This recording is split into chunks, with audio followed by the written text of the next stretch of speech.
Fala galera, tudo bom? Olha só, a gente está aqui para a nossa segunda aula da nossa revisão Enem 2019. Gente, espero que vocês tenham aí gostado da nossa primeira aula. Nessa nossa aula de hoje, né, nossa segunda aula, a gente tem outra temática, né? A temática de hoje é histologia animal e embriologia.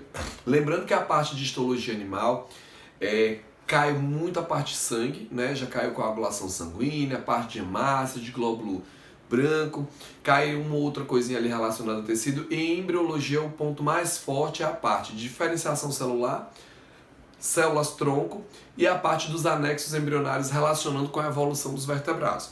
Então a gente vai para a nossa primeira parte da nossa aula 2. Sejam todos bem-vindos e vamos embora, que a gente vai brocar nessa prova da Enem. Galera, na primeira questão eu coloco aí para vocês o seguinte: o epitélio respiratório humano, pronto. Epitélio respiratório. As células que nós vamos ter em volta das vias aéreas, elas têm algumas funções básicas. Limpar o ar, umedecer o ar e aquecer esse ar. Como a gente vai estar trabalhando um pouco mais com essas temáticas na nossa próxima aula, que é de fisiologia humana, nossa aula 3.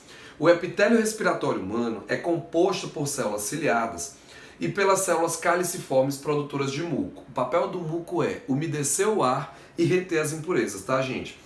A figura ilustra tal organização histológica em um brônquio humano. Então, nós vamos começar agora com essa nossa primeira questão, que é a questão 1. E temos aí a figura. O muco vai reter as impurezas, vai umedecer o ar e os cílios vão varrer a superfície. A destruição dos cílios bronquiolares, promovida pelo alcatrão presente na fumaça do cigarro, propicia, letra A, o impedimento da ventilação pulmonar. Gente, a ventilação vai depender dos movimentos dos músculos intercostais e do diafragma, que aumentam e diminuem o volume do tórax para alterar a pressão, fazendo com que a gente já tenha, por meio dessas diferenças de pressão, a entrada e a saída do ar para promover a ventilação. Então, a letra A não vai. Letra B, uma maior absorção da nicotina realizada pelo muco dos alvéolos. A absorção, gente, vai ocorrer lá no alvéolo e não nessa proposta de absorção com a redução desses cílios aí. Na letra C, diminuição da atividade dos glóbulos brancos que atuam nos brônquios. Isso a gente deve até aumentar, né, gente? Porque a gente vai ter mais infecção em função da ausência desses cílios. A redução da hematose. A hematose vai ocorrer a nível de alvéolo pulmonar. E eu não estou tendo destruição de capilar nesse processo. Nesse processo ele fala que é destruição dos cílios bronquiolares. E a letra E, gente, a instalação de infecções respiratórias devido à deficiência no transporte de muco. Perfeito. O ar, ele tem muitas impurezas, gente. E esse ar, a gente vai reter essas impurezas, né, ao longo das vias aéreas. E o muco é quem faz essa retenção para os cílios fazerem a limpeza de superfície. Então essa é a nossa primeira questão, nós vamos ficar aí com a letra E, falando sobre tecidos, né, aplicada ao revestimento do epitélio respiratório, que no caso da traqueia e dos brônquios é um tecido pseudoestratificado, ciliado com muco, para bem fazer essas tarefas aí. A nossa questão de número 2 diz assim: os aparelhos ortodônticos exercem forças diferentes daquelas a que os dentes estão naturalmente submetidos. Nos pontos em que há pressão, ocorre reabsorção óssea, enquanto no lado oposto há deposição. E, desse modo, o dente é deslocado na arcada dentária, à medida que o osso alveolar é remodelado. Este é um exemplo da plasticidade do tecido ósseo, apesar das características de rigidez. Gente, quando a gente fala sobre tecido ósseo, agora a gente já comentando aqui sobre a questão 2, esse tecido ósseo é um tipo de tecido conjuntivo de sustentação, assim como o tecido cartilaginoso. Característica dos tecidos é que o tecido epitelial não tem vaso e os tecidos conjuntivos eles são avasculares, exceto as cartilagens e os tecidos conjuntivos são vasculares, exceto as cartilagens que são avasculares. Se eu tiver um corte na pele e não sangrar, é porque eu não peguei na derme, porque a derme é tecido conjuntivo. Eu atingi apenas a epiderme, que é a camada superficial. É importante lembrar que embaixo de um tecido epitelial, eu devo encontrar um tecido conjuntivo, que vai ser responsável por dar suporte e nutrição a ele. No caso do tecido ósseo, a gente tem um tecido composto por matriz, ele vai ser composto por matriz e ele vai ser composto por células. E aí a dinâmica do tecido ósseo vai exigir da gente alguns conhecimentos.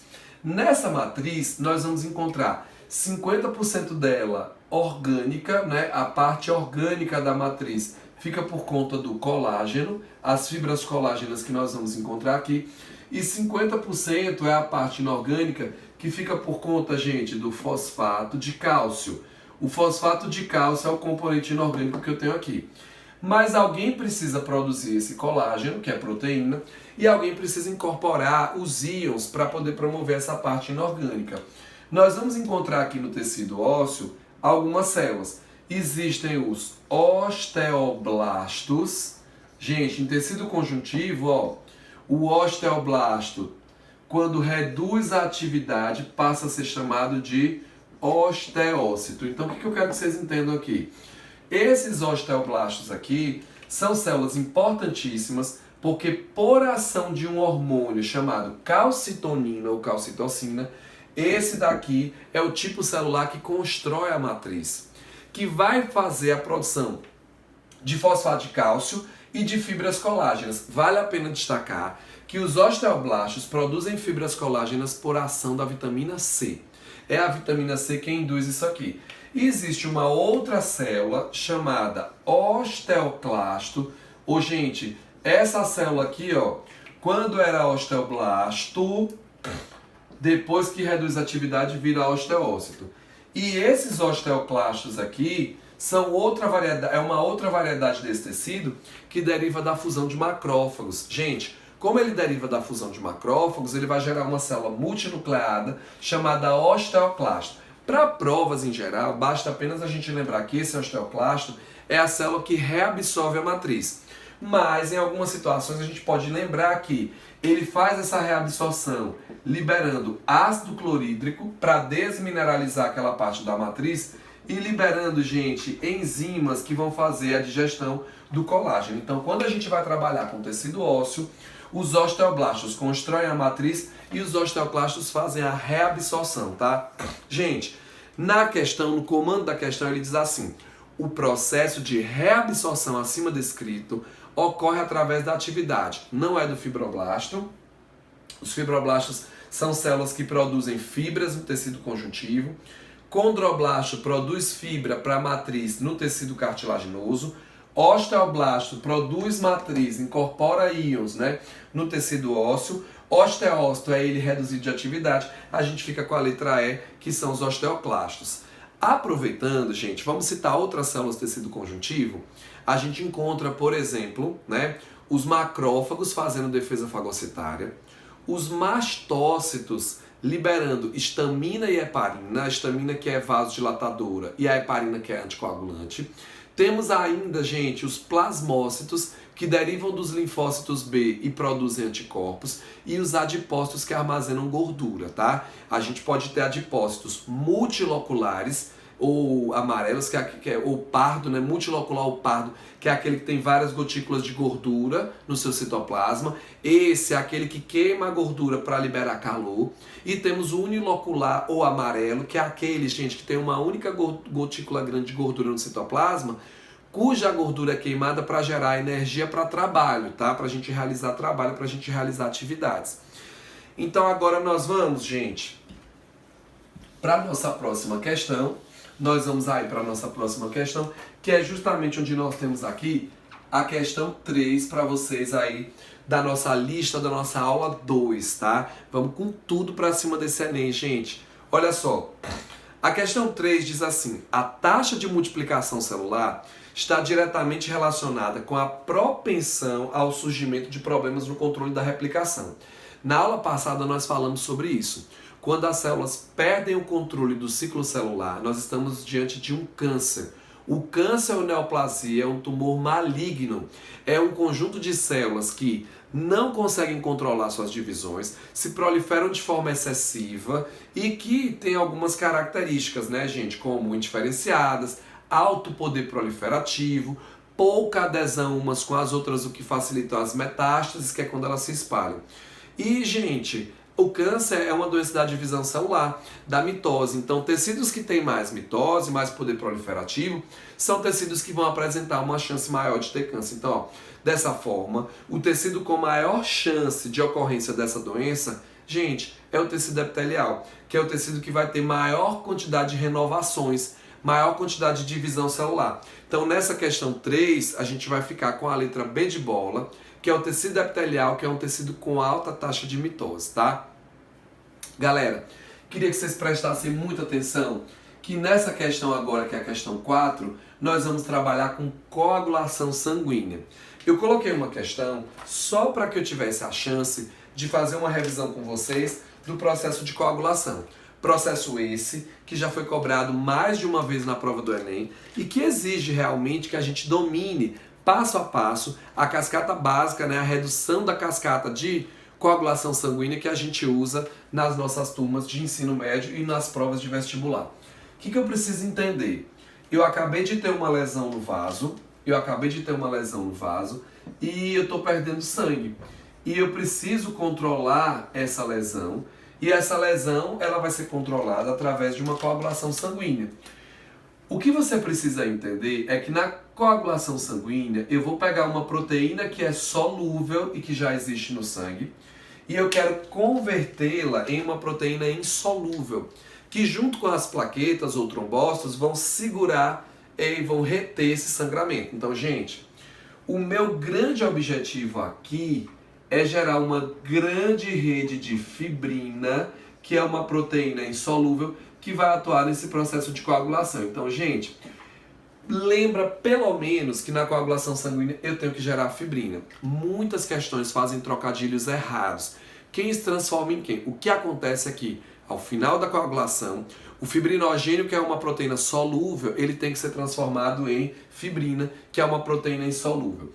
A coagulação sanguínea, ela é dependente das plaquetas ou trombócitos, que são elementos figurados do sangue, mas que vão atuar aí no processo de coagulação, liberando a tromboplastina.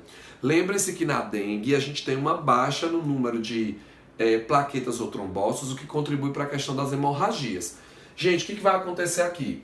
O fígado da gente, ele, em condições normais, ele produz, se nós tivermos aqui a presença da vitamina K, uma substância chamada protrombina. Ele produz uma substância chamada protrombina. Essa protrombina, gente, ela deve ser convertida em trombina no processo da coagulação sanguínea. Lembrando que nós só vamos ter protrombina se o fígado tiver vitamina K. A vitamina K, também chamada de filoquinona, é uma vitamina anticoagulante, ela é anti-hemorrágica, né? A carência dela vai promover o aumento das chances de hemorragia. Porque o que nós queremos aqui é que essa trombina pegue o fibrinogênio, que é solúvel e converta esse fibrinogênio em fibrina, que é insolúvel. Então, gente, o meu grande objetivo na coagulação sanguínea é pegar o fibrinogênio e converter em fibrina. Mas para isso, eu preciso que a protrombina seja convertida em trombina, e quem converte a protrombina em trombina são substâncias que são liberadas pelas plaquetas. As plaquetas ou trombócitos entram em ação no processo de coagulação sanguínea, e as plaquetas liberam substâncias que são importantes no processo de coagulação. As plaquetas vão liberar um composto chamado tromboplastina, e nós vamos utilizar aqui essa tromboplastina para converter a protrombina em trombina. A tromboplastina, gente, junto com o cálcio, ela vai promover a ativação da trombina. E a trombina, por sua vez, vai converter o fibrinogênio em fibrina, e aí a gente consegue ter a coagulação sanguínea, tá? Gente, eu coloquei uma questão de coagulação para vocês, só para fazer a chamada para esse processo aqui, que já caiu pelo menos umas 2 vezes, que eu me recordo já fácil, em relação à prova do Enem. Então, quando a gente chega aí na questão 4, ele coloca assim pra gente, ó. A figura abaixo representa etapas do processo de coagulação sanguínea. Na etapa final, a fibrina produzida forma uma rede entrelaçada que retém as hemácias e interrompe a hemorragia. Para que o processo possa coagular, para que o processo possa coagular o sangue e evitar uma hemorragia, o algarismo 3 deve representar. Gente, Quando a gente para analisar o algarismo 3 aí, ele está agindo junto com a tromboplastina. Junto com a tromboplastina, nós vamos ter quem, gente? O cálcio. Então, a resposta que a gente vai ter aí é a letra A. Nós vamos precisar de cálcio para completar esse procedimento. Coagulação sanguínea é importantíssimo. Eu devo lembrar disso aqui para o Enem e para as provas de vestibular que eu vou fazer. Mas esse é um ponto que o Enem já cobrou mais de uma vez. Situações relacionadas a elementos figurados do sangue é campeão de audiência na estatística da prova, tá, gente? Nós vamos agora, para encerrar o primeiro bloco dessa nossa aula 1, fazer a questão 5, que diz assim. Agora na questão 5 nós temos aí falando sobre um paciente, tá? Nessa questão 5 nós vamos falar sobre um paciente com determinadas características. Então, gente, na questão 5 nós vamos ter o seguinte. Um paciente deu entrada em um pronto-socorro, apresentando os seguintes sintomas: cansaço, dificuldade em respirar e sangramento nasal. O médico solicitou um hemograma ao paciente para definir um diagnóstico. Os resultados estão dispostos na tabela. Gente, hemograma adora cair na prova do Enem. Adora cair a função das células. A gente tem aí como elementos figurados do sangue, células e fragmentos de células. Esses elementos figurados, gente, a gente sempre trabalha com eles na prova do Enem. Nós vamos encontrar aí as hemácias ou eritrócitos. O que é que vale a pena destacar sobre hemácias ou eritrócitos? São as células mais numerosas e apresentam a hemoglobina, que é um composto que tem a função de transportar gases dentro. A hemoglobina a gente vai estar trabalhando mais com o transporte de gases na aula de fisiologia humana, tá? Se eu tiver uma baixa na quantidade de hemácias, eu vou comprometer o transporte de oxigênio, porque a maior parte do oxigênio é transportado na hemoglobina como oxemoglobina. Então, se eu tenho carência de ferro, se eu tenho carência de vitamina B12, eu vou ter carência na produção de hemoglobina. E uma baixa no número de hemoglobinas vai ter uma baixa no número de hemácias, que vai fazer com que nós tenhamos um quadro de anemia. Quando nós vamos trabalhar com os leucócitos, gente, eles são glóbulos brancos e eles estão relacionados principalmente à defesa, tá? A defesa. Se eu tenho leucócitos com um número acima do normal, se eu tenho uma leucocitose, é sinal de que eu estou, por exemplo, com uma infecção. Se eu tenho uma leucopenia, que é o número de leucócitos a menos, provavelmente eu posso estar suscetível a uma infecção.